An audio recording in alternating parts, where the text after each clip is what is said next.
Modern में एक therapy है प्लाज्मा फेरेसिस। प्लाज्मा फेरेसिस से कई लोगों की जान बचती है। कई ऐसे डिजीज कंट्रोल में आते हैं जो कंट्रोल में नहीं आ सकते, जैसे कि बॉडी में कोई भी एंटीबॉडी बिल्डअप होना ऑटोइम्यून डिसऑर्डर में, या कोई टॉक्सिन बिल्डअप होना किडनी या लीवर डिसऑर्डर में। ठीक है, इन सभी में डिजीज को कंट्रोल करने के लिए प्लाज्मा फेरेसिस इंडिकेटेड है। हैरिसन एक बहुत महत्वपूर्ण बुक है मेडिसिन की, मॉडर्न मेडिसिन की। उसमें ये बोला है कि जब आपको स्टीरॉइड्स काम करना बंद कर दें तो प्लाज्मा फेरेसिस करवाना है। कहने का मतलब एक सफाई करते हैं आपके खून की। इससे कई लोगों की जान बची है और कई तरह की भयंकर बीमारियां कंट्रोल में आई हैं, और ये रेपिटेटिव सेशंस देने पड़ते हैं डिजीज को कंट्रोल करने के लिए। अब यही चीज़ अगर मैं कहूँ कि हमारा पंचकर्मा करता है, वमन, विरेचन, नस्य, वस्ति और रक्तमोक्षण के थ्रू, तो ये कहना गलत नहीं होगा बिल्कुल भी। सर, पंचकर्मा अगर इतना असरदार है हमारे शरीर के लिए तो फिर किया क्यों नहीं जाता? लोगों में अवेयरनेस क्यों नहीं है इस चीज के बारे में? अगर आपने ये डायग्नोज बना लिया कि इस पेशेंट को सारी उम्र दवाई खानी पड़ेगी, ठीक है, तो उसको कंट्रोल में रखने के लिए पंचकर्मा काम करेगा। और आपको पता है कि ये बीमारी ठीक हो सकती है, तो उसको ठीक करने के लिए भी पंचकर्मा काम करेगा। ये नाभि हमारा शरीर का सेंटर पॉइंट है और उसमें घी डालने से, तेल लगाने से, मालिश करने से बीमारियों में फायदा मिलता है। अगर आपको कोई वातज डिसऑर्डर है स्पेशली, या पैथिक डिसऑर्डर है, कोई इन्फ्लामेटरी डिसऑर्डर है, या किसी तरह की डेफिशिएंसी या वीकनेस की वजह से कोई नर्वाइन प्रॉब्लम है, तो अगर आप घी या तेल अपनी नाभि में लगाते हैं तो वो फायदा जरूर देता है।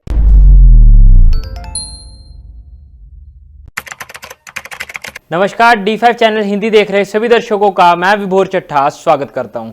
आज हमारे साथ स्टूडियो में मौजूद हैं डॉक्टर शुभम। डॉक्टर शुभम वर्दा आयुर्वेदा के फाउंडर है, हमारे साथ स्टूडियो में मौजूद हैं। सर, आपका बहुत बहुत स्वागत है। नमस्कार सर, आज हम पंचकर्मा के बारे में जानेंगे। आयुर्वेद में एक पुरानी पद्धति है, पंचकर्मा एक पार्ट है आयुर्वेद का, जो कि बहुत लोगों को पता ही नहीं कि आयुर्वेद में ये है भी या नहीं। कई लोगों को पता भी नहीं है थेरेपी भी होती हैं, और कौन कौन सी थेरेपीज इसमें आती हैं और कैसे बीमारियों को ठीक किया जाता है, आज हम इस पे ऊपर बात करेंगे। तो पंचकर्मा क्या है, ये हमें बताइए। देखिए, पंचकर्मा आयुर्वेद का एक अभिन्न अंग है जी। मतलब चिकित्सा आयुर्वेद में दो तरह से होती है, या तो शोधन करना होगा या शमन करना होगा। शोधन मतलब बॉडी से टॉक्सिन्स या डिजीज जनरेटिंग जो पार्टिकल्स हैं उसको बाहर निकालना, और शमन मतलब दवाई देके उस डिजीज को पेसिफाई करना। अब शोधन करने के 5 तरीकों का नाम पंचकर्मा है। इसमें वमन मतलब उल्टी लगवाकर शरीर को साफ करना, विरेचन मतलब डायरिया इंड्यूस करके शरीर को साफ करना, वस्ति मतलब मेडिकेटेड एनीमा देना, नस्य मतलब दवाई नाक से देना और सिर के जितने भी रोग हैं, जितने भी उसमें डिजीज कॉजिंग पार्टिकल्स हैं, वो नाक से बाहर आना, और रक्तमोक्षण मतलब जहाँ भी कोई डिजीज पैदा हो रहा है वहाँ से ब्लड को लेट आउट कर देना, जिससे कि वो डिजीज कम हो जाएगा। अब आपने पूछा कि ये कैसे डिजीज को कम करता है। मॉडर्न में, वैसे मॉडर्न साइंस मैं बार बार इसको कोरिलेट इस वजह से करता हूँ क्योंकि लोग इससे जल्दी कनेक्ट कर पाते हैं। वैसे तो मॉडर्न साइंस जो है इतनी, बोला जाता है कि एडवांस है, लेकिन इतनी एडवांस नहीं है। इन्होंने साल 1901 में समझा कि शायद प्लांट्स जिंदा है, वो भी एक इंडियन साइंटिस्ट के थ्रू, जगदीश बोस के थ्रू। जी। ठीक है, मॉडर्न में एक थेरेपी है प्लाज्मा फेरेसिस, शायद आपने नाम सुना होगा। प्लाज्मा फेरेसिस से कई लोगों की जान बचती है। कई ऐसे डिजीज कंट्रोल में आते हैं जो कंट्रोल में नहीं आ सकते, जैसे कि बॉडी में कोई भी एंटीबॉडी बिल्डअप होना ऑटोइम्यून डिसऑर्डर में, या कोई टॉक्सिन बिल्डअप होना किडनी या लीवर डिसऑर्डर में। ठीक है, इन सभी में डिजीज को कंट्रोल करने के लिए प्लाज्मा फेरेसिस इंडिकेटेड है। यहाँ तक कि आपको मैं रेफरेंस भी प्रोवाइड करवा दूंगा। ऑटोइम्यून स्किन डिसऑर्डर्स में हैरिसन एक बहुत महत्वपूर्ण बुक है मेडिसिन की, मॉडर्न मेडिसिन की। उसमें ये बोला है कि जब आपको स्टीरॉइड्स काम करना बंद कर दें तो प्लाज्मा फेरेसिस करवाना है। प्लाज्मा फेरेसिस में क्या होता है, एक बहुत महंगी इम्पोर्टेड मशीन होती है जिसके थ्रू आपका ब्लड सक किया जाता है, फिर उसमें से ब्लड सेल्स अलग करके, प्लाज्मा अलग करके आपका प्लाज्मा डिस्कार्ड कर देते हैं, और डोनर का प्लाज्मा उसमें ऐड ऑन करके आपको दिया जाता है। कहने का मतलब एक सफाई करते हैं आपके खून की, जिससे कि आपके जैसे मैंने बताया डिजीज कॉजिंग पार्टिकल्स में वॉश आउट हो जाते हैं। ठीक है, तो इससे कई लोगों की जान बची है और कई तरह की भयंकर बीमारियां कंट्रोल में आई हैं। और ये एक सेशन लगभग आपको 30 to 50,000 कॉस्ट करता है, और ये रेपिटेटिव सेशंस देने पड़ते हैं डिजीज को कंट्रोल करने के लिए। अब यही चीज़ अगर मैं कहूँ कि हमारा पंचकर्मा करता है, वमन, विरेचन, नस्य, वस्ति और रक्तमोक्षण के थ्रू, तो ये कहना गलत नहीं होगा बिल्कुल भी। और ये देखा भी गया है, मैंने प्रैक्टिस में भी देखा है कि जिनको ऑटोइम्यून डिसऑर्डर्स हैं उनको जैसे ही हम शोधन करवाते हैं उनके एंटीबॉडीज लेवल या बायोमार्कर्स जिनको बोलते हैं वो रिड्यूस हो जाते हैं। तो इस तरह से ये डिजीज को कंट्रोल करने में हेल्प करता है। सर पंचकर्मा कितने प्रकार का होता है?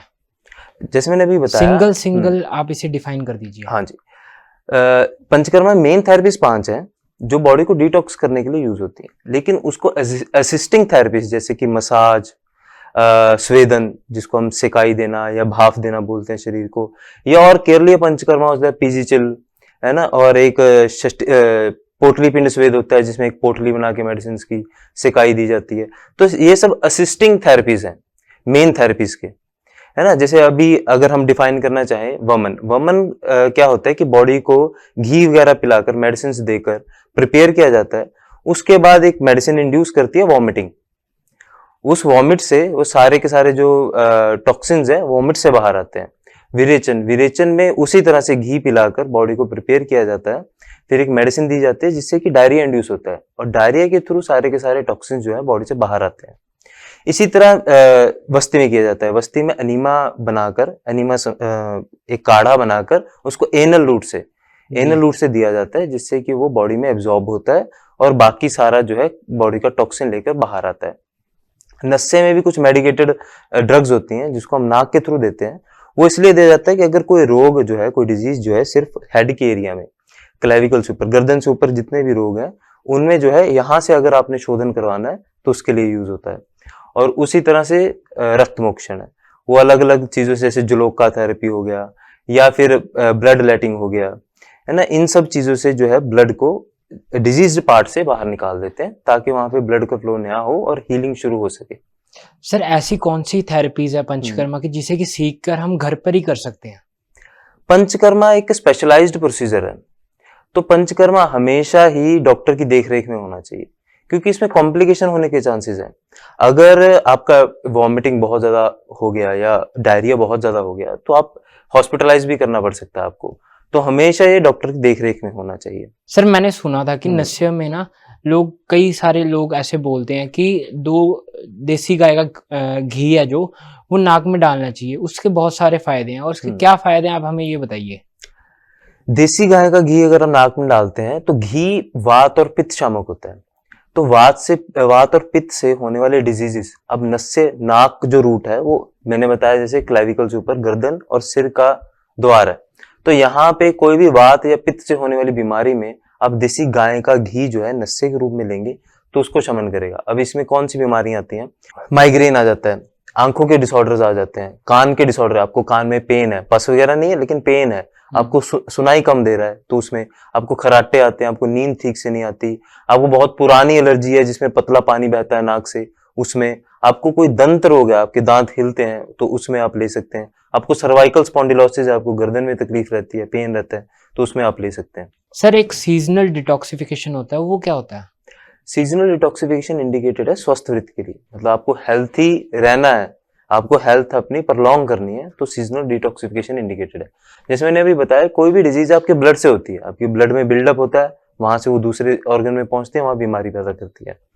तो इसी तरह से प्लाज्मा फेरेसिस इसी पे काम करता है कि उसको डिटॉक्स करता है, और ये ही पंचकर्मा भी करता है।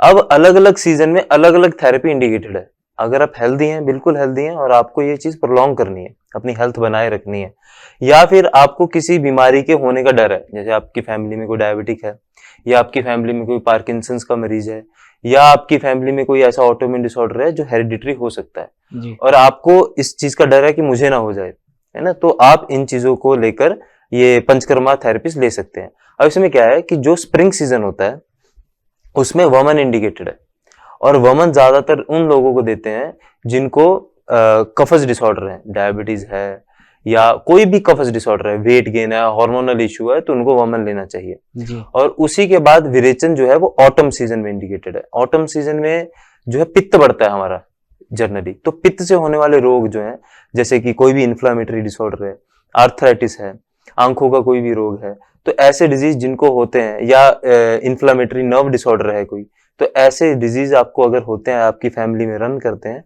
तो आपको ऑटम सीजन में विरेचन लेना चाहिए। और फिर वस्ती जो आता है, वस्ती प्रावृत ऋतु, मतलब जस्ट आफ्टर रेनी सीजन।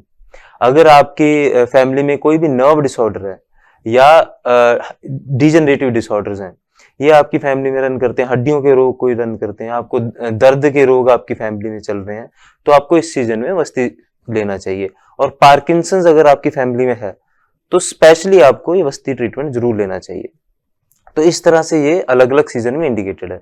अब ये ऐसा नहीं है कि आपको हर 3 महीने बाद पंचकर्मा कराना है। जैसे मैंने अभी बताया कि आपने देखना आपकी बॉडी की टाइप क्या है, प्रकृति क्या है, कफज है, पैथिक है, वातज है, क्योंकि जो प्रकृति आपकी होगी आपको वो डिजीज होने के चांसेस ज्यादा है। जी। और आपकी फैमिली में कौन से डिजीज रन करते हैं, इन चीजों को देखकर आप साल में एक बार कोई भी पंचकर्मा जो है वो ऑप्ट कर सकते हैं बॉडी की डिटॉक्सिफिकेशन के लिए। जी सर, इतने सारे पंचकर्मास हैं, कौन सा पंचकर्म किस बीमारी में फायदेमंद होता है? जैसे वमन जो है, अभी मैंने बताया कफज डिसऑर्डर्स जितने भी हैं, आपकी बॉडी में कफ से होने वाले रोग हैं, है ना, जैसे औरतों में पानी गिरना, ठीक है, सफेद पानी गिरना, या फिर आपको डायबिटीज है, या फिर आपको थायराइड की समस्या है, वेट गेन की समस्या है, तो ये कफज डिसऑर्डर्स में आते हैं। तो इन सब के लिए आपने वमन ऑप्ट करना है। और अगर आपको पित्त से होने वाले रोग हैं, आपका हाजमा बहुत खराब रहता है, आपको पतले दस्त रहते हैं, है ना, तो इन सब बीमारियों के लिए, या आपको कोई इन्फ्लामेटरी प्रॉब्लम है, जॉइंट्स में कोई इन्फ्लामेशन रहता है, कोई भी हो सकता है, गठिया हो सकता है, गाउट की समस्या हो सकती है, ब्लड से रिलेटेड कोई समस्या है, स्किन से रिलेटेड कोई छाइयां हैं, आपको कोई भी स्किन का डिसऑर्डर है, तो आप पित्त का विरेचन ले सकते हैं। जी। उसी तरह अगर आपको कोई नर्व से रिलेटेड समस्या है, नसों की कोई भी दिक्कत है, तो आप वस्ती ले सकते हैं। सर, पंचकर्मा अगर इतना असरदार है हमारे शरीर के लिए, तो फिर किया क्यों नहीं जाता? लोगों में अवेयरनेस क्यों नहीं है इस चीज के बारे में? देखिए, पंचकर्मा करने के लिए सबसे पहली जो चीज हमारे ग्रंथों ने बताई है वो है कि आपको जितेंद्रिय होना जरूरी है। और आजकल जितेंद्रिय कोई नहीं। जितेंद्रिय का मतलब है इसमें बहुत ज्यादा परहेज होते हैं कि आपको खाने का बहुत परहेज रहेगा, फिर आपको कुछ दिन बीच में घी लेना पड़ता है प्रेपरेटरी फेज में। अब घी कड़वा होता है खाने में, है ना, और टेस्ट भी अजीब होता है, तो अब बढ़ती अमाउंट में भी लेना पड़ता है। तो ये सब चीजें और पूरी दिनचर्या फॉलो कर पाना हर पेशेंट के लिए पॉसिबल नहीं हो पाता, जिससे कि पेशेंट कतराते हैं। आजकल उन्हें बहुत फास्ट क्विक रेमेडीज चाहिए, वो 15 दिन तक एक ही तरह का खाना, एक ही तरह का लाइफस्टाइल नहीं चूज कर सकते, और खुद को प्रायोरिटाइज करना बड़ा मुश्किल लगता है लोगों को। इस वजह से ये जो पंचकर्मा वाला पार्ट है ये धीरे धीरे जनरल प्रैक्टिस से खत्म होता जा रहा है। सर, जैसे कि आपने बताया कि डाइट, एक स्पेसिफिक डाइट दी जाती है और एक स्पेसिफिक दिनचर्या अपनानी होती है, वो डाइट में क्या क्या परहेज करना होता है, क्या क्या ले सकते हैं, आप ये भी बता दीजिए। डाइट बेसिकली उसका बेसिक जो फॉर्मूला ये है कि आपको बहुत लाइट खाना खाना है और कम अमाउंट में खाना है, और जब भूख लगे तभी खाना है। उसमें ऑप्शंस बहुत लिमिट हो जाते हैं। सब्जियों में आपको सीजनल सब्जी, घिया, तोरी, टिंडे, पेठा, ये सब लेना पड़ेगा।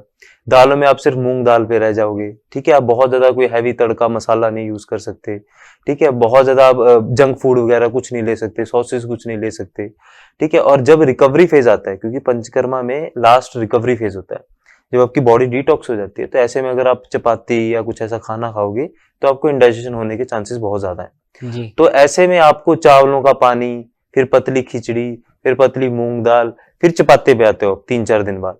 तो ऐसे प्रोसेस की वजह से जो है आप बहुत ज्यादा इसको फॉलो नहीं कर पाते, ठीक है। तो बेसिक यही फंडा है कि आपको बहुत कम खाना है और आपको भूख के अकॉर्डिंगली खाना है।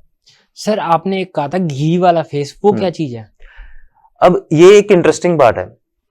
घी की प्रॉपर्टी क्या होती है कि जब हम उसे घी को लेते हैं तो बॉडी में ज्यादा मात्रा में लेते हैं तो बॉडी में एब्जॉर्ब तो हो जाता है, लेकिन डाइजेस्ट बहुत लेट होता है। जी। और जब तक घी डाइजेस्ट नहीं होता, वो क्या करता है कि जो जितने भी एक्स्ट्रा सेलुलर पार्टिकल्स या मेटाबोलाइट्स आपकी बॉडी में है उसके साथ बॉन्ड्स बनाता है। घी एक ऐसी चीज है, आजकल एक ड्रग डिलीवरी सिस्टम चल रहा है लाइपोसोमल, मतलब मॉडर्न वाले एक लाइपोसोम, मतलब घी का मॉलिक्यूल या फैट का मॉलिक्यूल लेते हैं, उसमें आपकी ड्रग को चिपकाते हैं और आपकी बॉडी में डाल देते हैं। ऐसा करने से वो दूर दूर तक ड्रग पहुंच पाता है और बहुत देर तक बॉडी में रहता है।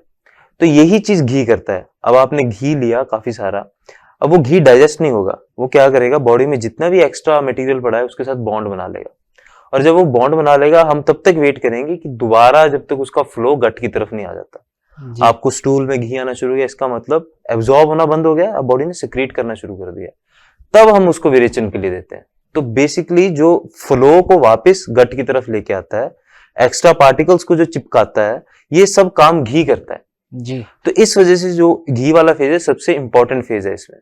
सर, गट माइक्रोबायोम एक सबसे एसेंशियल पार्ट है हमारी बॉडी का, तो क्या पंचकर्मा थेरेपी उसको भी स्ट्रॉन्ग करती है? एक्चुअली गट माइक्रोबायोम का पंचकर्मा से कोई डायरेक्ट कनेक्शन नहीं है। पंचकर्मा बेसिकली डिटॉक्सिफिकेशन करता है, आपकी गट की लाइनिंग को साफ कर देगा, बिल्कुल खाली कर देगा। उसके बाद वो रिप्लेनिश हो सकता है। वो रिप्लेनिश करने के लिए उन्होंने बताया कि रिकवरी फेज होता है, जिसमें कि स्पेसिफिक डाइट्स आपको लेनी पड़ती है। ठीक है, तो ये एक तरह का रीसेट मैकेनिज्म है कि आप जैसे आपका अगर फोन हैंग होता है तो आप उसको रीसेट कर देते हैं या फिर रीस्टार्ट कर देते हैं, तो सेम फंडा इसका है। सर पंचकर्मा कराते हुए क्या क्या सावधानियां लेनी चाहिए एक इंसान को? अगर कोई पंचकर्मा ऑप्ट करता है तो सबसे इंपॉर्टेंट चीज है कि एक तो वो डाइट, प्रिस्क्राइब डाइट फॉलो करे, क्योंकि अगर आपने डाइट गलत लिया तो इसके कॉम्प्लिकेशंस होने के चांसेस है, इंडाइजेशन, एब्डोमिनल पेन, है ना, ये सब चीजें हो सकती हैं, या स्किन इश्यूज हो सकते हैं। और दूसरा, आपको ट्रैवल नहीं करना है उस समय, किसी भी तरह का आपको लंबा ट्रैवल नहीं करना है, डायरेक्ट हवा के कांटेक्ट में जैसे टू व्हीलर वगैरह कम से कम यूज करना है, और ठंडी चीजें नहीं लेनी है, बिल्कुल भी फ्रिज में रखा हो कुछ भी नहीं लेना है। इसके अलावा आपने फिजिकल और मेंटल एक्सर्शन से दूर रहना है। अगर इन चीजों को फॉलो किया जाए तो इसके कॉम्प्लिकेशंस बिल्कुल होने के चांस खत्म हो जाते हैं। सर पंचकर्मा से कौन सी बीमारियां पूरी ठीक हो जाती हैं और कौन सी बीमारियों को हम मैनेज कर सकते हैं? पंचकर्मा एक सिर्फ ट्रीटमेंट का पार्ट है। कौन सी बीमारी ठीक हो सकती है, हमारे आयुर्वेद में क्या है कि दो तरह की बीमारियां बताई गई हैं, साध्य और असाध्य। साध्य वो जो आसानी से ठीक हो सकती है, असाध्य वो जो ठीक नहीं हो सकती या सिर्फ जिसको हम पूरी उम्र दवाई देनी पड़ेगी, ऐसा केस है। तो पंचकर्मा दोनों में काम करेगा। अगर आपने ये डायग्नोज बना लिया कि इस पेशेंट को सारी उम्र दवाई खानी पड़ेगी, ठीक है, तो उसको कंट्रोल में रखने के लिए पंचकर्मा काम करेगा। और आपको पता है कि ये बीमारी ठीक हो सकती है, तो उसको ठीक करने के लिए भी पंचकर्मा काम करेगा। तो पंचकर्मा पार्ट ऑफ ट्रीटमेंट है, ना कि कोई ऐसा मिरेकल थेरेपी है कि उसको किया और सब कुछ ठीक हो जाएगा। जो बीमारी ठीक होने वाली है वो ठीक होगी। जैसे ऑटोइम्यून डिसऑर्डर्स हैं, ऑटोइम्यून डिसऑर्डर्स में आपके ब्लड में, मैंने लास्ट वीडियो में बताया था कि एंटीबॉडीज बिल्डअप होते हैं, आपकी बॉडी की इम्यूनिटी के ऐसे सेल्स बिल्डअप होते हैं जो आपकी बॉडी को ही खराब करना चाहते हैं, तो उसको एक बार खींच के बॉडी से बाहर निकाल देता है, तो ऑटोइम्यून डिसऑर्डर्स ठीक होने के चांसेस बढ़ जाते हैं। उसके अलावा अगर आपको कोई नर्वाइन डिसऑर्डर है, खास तौर पे एक आपको डिजीज बता देता हूं अगर हम इस पे बात कर रहे हैं तो, शियाटिका या नर्व कंप्रेशन, जिसको लेकर की ये चल रहा है कि अगर आपको नर्व कंप्रेशन हो गया, डिस्क की प्रॉब्लम होगी, तो सर्जरी के अलावा कोई ऑप्शन नहीं है जी। जबकि ऐसा नहीं है, पंचकर्मा करने से ये डिस्क रीएब्जॉर्प्शन होता हुआ देखा गया है और लोगों को नर्वाइन पेन्स में बहुत आराम मिलता है ना। और कई ऐसे डिजीजेज हैं जैसे मस्कुलर डिस्ट्रोफी है जो क्योर नहीं हो सकती, आयुर्वेद से भी नहीं क्योर हो सकती, लेकिन जो पेशेंट की स्ट्रेंथ है, मसल स्ट्रेंथ है, वो कुछ इंप्रूव हो जाती है। सर ऐसा कहा जाता है कि नाभि हमारा शरीर का सेंटर पॉइंट है और उसमें घी डालने से, तेल लगाने से, मालिश करने से बीमारियों में फायदा मिलता है। क्या सच में फायदा मिलता है? बिल्कुल। अगर आपको कोई वातज डिसऑर्डर है स्पेशली, या पैथिक डिसऑर्डर है, कोई इन्फ्लामेटरी डिसऑर्डर है, या किसी तरह की डेफिशिएंसी या वीकनेस की वजह से कोई नर्वाइन प्रॉब्लम है, तो अगर आप घी या तेल अपनी नाभि में लगाते हैं तो वो फायदा जरूर देता है, लेकिन ऐसा नहीं है कि वो डिजीज क्योर कर देगा, लेकिन फायदा जरूर देगा। पंचकर्मा कौन कौन से डिजीज में काम करता है और क्या सीवियर डिजीज भी इससे ठीक हो सकती हैं? अब सिवियरिटी दो तरह से है, एक तो सिम्टोमेटिक सिवियरिटी है कि पेशेंट कितना तकलीफ में है, और दूसरा है कि डेथ बेड के पास है। अगर पेशेंट कोई डेथ बेड के पास है तो पंचकर्मा इतना असिस्ट नहीं कर पाएगा उसे। लेकिन अगर सिवियरिटी सिम्टोमेटिक है कि पेशेंट बहुत ज्यादा तकलीफ में है, जैसे स्किन डिसऑर्डर्स हैं, सोरियासिस है ना, या पेम्फिगस वल्गैरिस है, जो अल्टीमेटली सीवियर ऐसा हो जाएगा कि उसको नियर डेथ ला सकता है। पेम्फिगस वल्गैरिस एक ऐसा डिजीज है, तो उसको कंट्रोल करने में, इनिशियल फेज में उसको क्योर करने में भी पंचकर्मा काम आ सकता है। अब इसी तरह से नर्वाइन डिसऑर्डर है, जैसे मल्टीपल स्क्लेरोसिस है, कि धीरे धीरे बॉडी की सारी नसें खराब होती जाएंगी और एक टाइम पे आकर पेशेंट जो है डेथ बेड तक पहुंच जाएगा। तो ऐसे केस में भी अगर आप पंचकर्मा रेगुलरली करते हैं, वस्ती ट्रीटमेंट अगर आप करते हैं, तो इस चीज को बहुत डिले किया जा सकता है। उसी तरह मस्कुलर डिस्ट्रोफी है, जिसमें कि एज जो एक्सपेक्टेंसी है 21 ईयर्स है, अगर किसी बच्चे को ये हो जाता है तो 21 ईयर्स के आसपास जो उसकी डेथ हो जाती है, तो इसको भी प्रॉन्ग किया जा सकता है। तो इस तरह से अगर सिवियरिटी को देखा जाए तो पंचकर्मा बहुत ज्यादा सीवियर केसेस को भी रिकवर कर सकता है। जी सर कई सारी बीमारियां बहुत ज्यादा हो रही हैं, जैसे कि डायबिटीज हो गया, लीवर की बीमारी हो गया, किडनी की बीमारी हो गया, आमतौर पर अब कॉमन होती जा रही हैं। तो उसमें पंचकर्मा कैसे प्रयोग में किया जाता है? जो ये बीमारियां जो आपने नाम लिए, खासतौर पे इसमें डायबिटीज और किडनी डिसऑर्डर्स जो है या लीवर डिसऑर्डर्स जो है, इसमें होता है क्या है कि बॉडी में बिल्डअप होता है चीजों का, है ना। डायबिटीज में जो इंसुलिन सिक्रीटिंग सेल्स हैं उसमें बिल्डअप होता है मेटाबोलाइट्स का। जैसे हम पहले भी कई बार बात कर चुके हैं कि आम नामक मेटाबोलाइट होते हैं जो पचते नहीं है बॉडी में, डाइजेस्ट नहीं होते हैं, ना तो बॉडी को बिल्ड कर सकते हैं ना बॉडी से एक्सक्रीट हो सकते हैं। तो वो क्या करते हैं कि जगह जगह सेल्स में डिपॉजिट होना शुरू कर देते हैं। तो उसी वजह से अलग अलग तरह की बीमारियां पैदा होती हैं। और किडनी डिसऑर्डर में क्या होता है कि बॉडी का छानने का काम खत्म हो जाता है खून को, जिस वजह से जो मटेरियल है, जो वेस्ट प्रोडक्ट है, वो ब्लड में बिल्डअप होना शुरू हो जाता है। और इसी तरह से आप कुछ भी खाएंगे, ओरली जो भी लेंगे, उसको जो है साफ करने का, मतलब आपके जो काम का हिस्सा है उसको ब्लड में रखने का, और जो वेस्ट है उसको बाहर निकालने का जो फर्स्ट स्टेप मैकेनिज्म है वो लीवर में होता है। अगर इसी तरह अगर लीवर खराब हो जाएगा तो उनका बिल्डअप होगा। तो जैसे मैंने अभी बताया कि बॉडी को वॉश करने का तरीका, ये डिटर्जेंट से वॉश करने का तरीका है एक। तो ये इसी तरह से इन तीनों बीमारियों में सेल्स को साफ करता है, ब्लड को साफ करता है और रिजुविनेशन करता है। कौन सी थेरेपीज दी जाती है पंचकर्मा की इसमें? डायबिटीज में वमन और विरेचन दोनों दिया जाता है, और वस्ती भी दे सकते हैं। और लीवर डिसऑर्डर्स में ज्यादातर विरेचन दिया जाता है, और किडनी डिसऑर्डर्स में भी ज्यादातर विरेचन ही दिया जाता है। सर इनमें रिकवरी कैसे देखने को मिलती है पेशेंट्स में? जैसे मैंने बताया कि ये जो समस्या, आपको जो सिम्टम्स आ रहे हैं, वैसे तो किडनी का अपने आप में कोई सिम्टम नहीं होता है, लेकिन आपका क्रिएटिनिन बढ़ रहा है या यूरिया बढ़ रहा है, उसकी वजह से क्या होता है, ब्लड में वेस्ट होने की वजह से आपकी बॉडी ना एसिडोसिस में चली जाती है। कि आपकी बॉडी में एसिडोसिस होने की वजह से कार्बन डाइऑक्साइड की वैल्यू बढ़ जाती है, एसिड मेटाबोलाइट्स की वैल्यू बढ़ जाती है, जिसकी वजह से आपके बाकी ऑर्गन शट डाउन होना शुरू हो जाते हैं, जिस वजह से डेथ होती है अल्टीमेटली।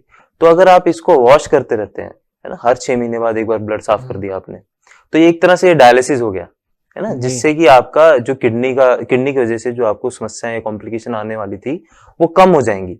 और इन मील वाइल आप मेडिसिन से अपनी किडनी की जो सेल्स हैं उनको रिजुविनेट कर सकते हैं। ठीक है, ये नहीं है कि पंचकर्मा कर लिया तो आपको ओरल मेडिकेशन की जरूरत नहीं पड़ेगी या बाकी थेरेपीज की जरूरत नहीं पड़ेगी, लेकिन आपको ये एक स्पेसिफिक टाइम पीरियड दे देता है जिसमें कि आप बॉडी को रीजनरेट कर सकते हैं।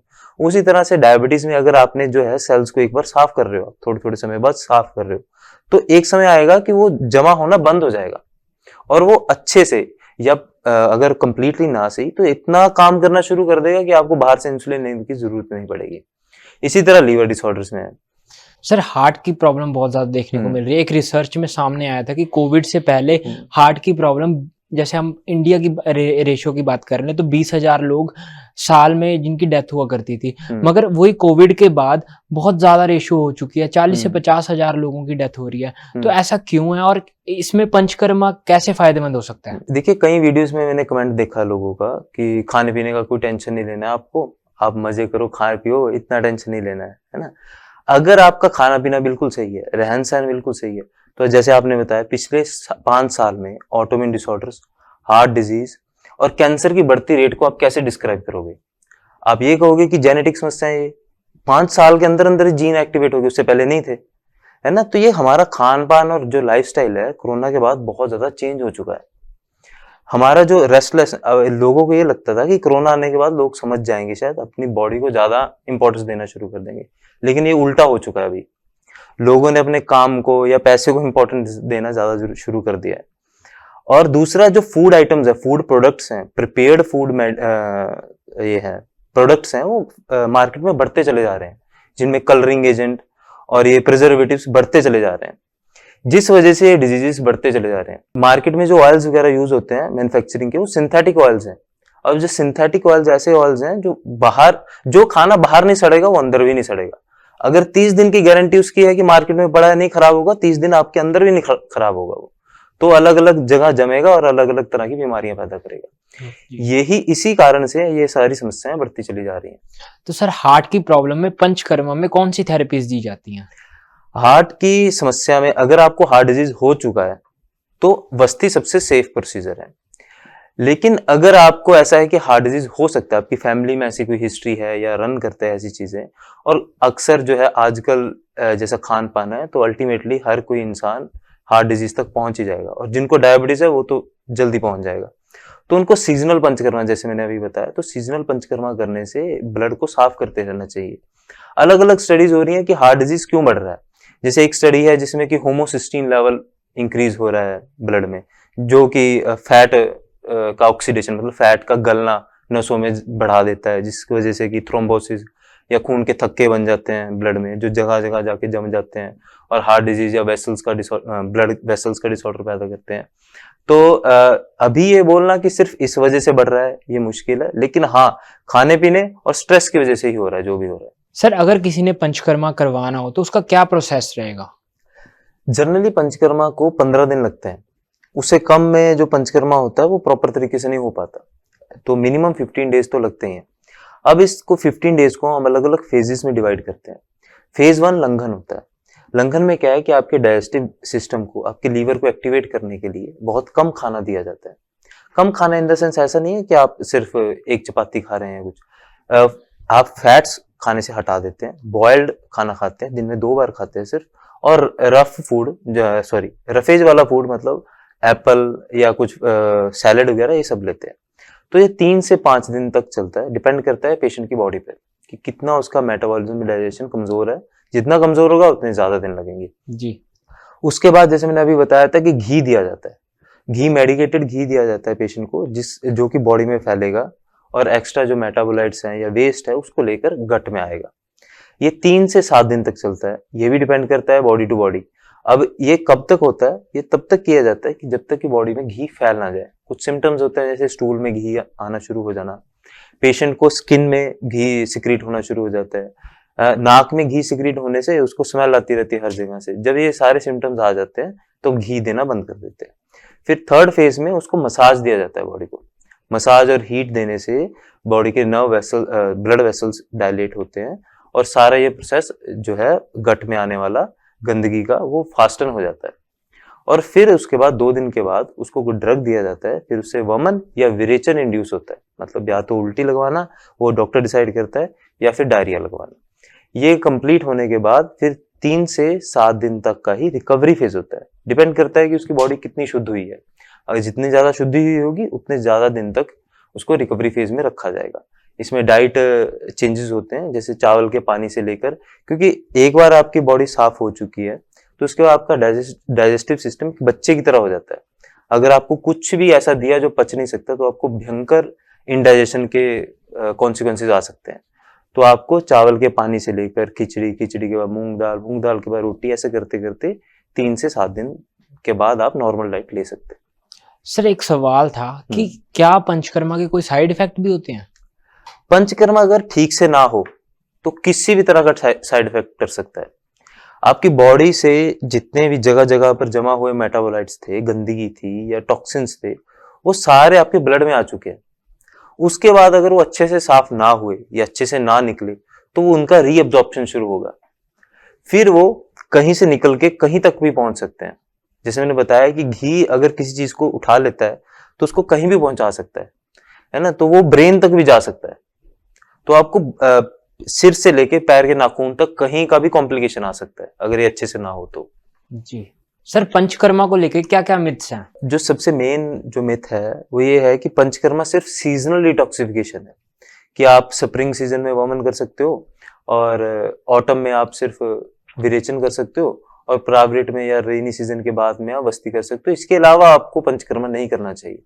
ये एक मिथ है। ये सिर्फ जो स्टेटमेंट है ये उन लोगों के लिए है जिन्होंने हेल्थ मेंटेन रखनी, जो हेल्दी हैं, अपनी हेल्थ को मेंटेन रखना चाहते हैं। लेकिन जो डिजीज्ड पर्सन है और जिसको वमन की जरूरत है या विरेचन की जरूरत है, उसके लिए हम सीजन का वेट नहीं करेंगे जी। उसको हम किसी भी सीजन में या किसी भी अवस्था में पंचकर्मा स्टार्ट कर सकते हैं। जाते जाते आप हमारे दर्शकों को क्या संदेश देना चाहेंगे? पंचकर्मा एक आयुर्वेद का अभिन्न अंग है। तो अगर आपका कोई डिजीज ऐसा है जो मेडिसिन से कंट्रोल नहीं हो सकता या नहीं हो रहा है तो उसको पंचकर्मा से कंट्रोल किया जा सकता है। आप इसकी मॉडिफिकेशंस में ना जाकर क्लासिकल ऑथेंटिक पंचकर्मा जो थेरेपीज हैं उनको अपनाइए, आपकी डिजीज बिल्कुल कंट्रोल में आएंगे। लेकिन इसको घर पे ट्राई बिल्कुल नहीं करना है कहीं भी इंटरनेट से पढ़ के या कुछ, क्योंकि इसके जो कॉम्प्लिकेशन अगर हो जाएंगे तो उसको कंट्रोल में लाना बहुत मुश्किल होता है। सर हमारे दर्शक आपसे कैसे संपर्क कर सकते हैं? हमारा वर्धा आयुर्वेदा क्लिनिक है पटियाला में, आप वहां पे आकर मिल सकते हैं या नीचे दिए गए नंबर पर डायरेक्टली संपर्क कर सकते हैं। डॉक्टर शुभम, आपने बहुत महत्वपूर्ण जानकारी दी, आप हमारे साथ जुड़े, आपका बहुत बहुत धन्यवाद। नमस्ते। अगले एपिसोड में फिर मुलाकात होगी, तब तक के लिए नमस्कार।